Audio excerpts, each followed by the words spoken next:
এবছরের শেষ সুপারমুনের আলোয় আলোকিত হলো সৌদি আরবের রাজধানী রিয়াদের আকাশ। রিয়াদ ছাড়াও উজ্জ্বল আলোর পূর্ণচন্দ্রের দৃশ্যটি দেখা গেছে কাতারের লুইসাইল ও দুবাই সহ অন্যান্য শহর থেকে। নাসার অবসরপ্রাপ্ত প্রোগ্রাম এক্সিকিউটিভ গর্ডন জনসন জানান, শুক্রবার দেখা যাওয়া বিভার মুন নামেও পরিচিত নভেম্বরের বিরল এই পূর্ণ চাঁদের দেখা মিলবে টানা ৩ দিন।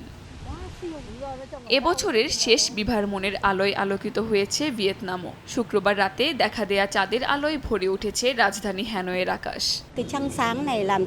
সুপারমুনের আলো হ্যানয়কে আরও সুন্দর করে তুলেছে, বিশেষ করে হ্রদের এই অংশটি। রাস্তার বাতি খুব উজ্জ্বল হওয়া সত্ত্বেও তা চাঁদের আলোকে হার মানাতে পারেনি। আজকের দিনে চাঁদ পৃথিবীর কাছে থাকায় সারা বিশ্বেই চাঁদ অনেক বড় দেখায়। আগের মাসের পূর্ণিমার চেয়ে এই চাঁদ অনেক বেশি সুন্দর। আমার পরিবার আজ এজন্যই বাইরে বের হয়েছে।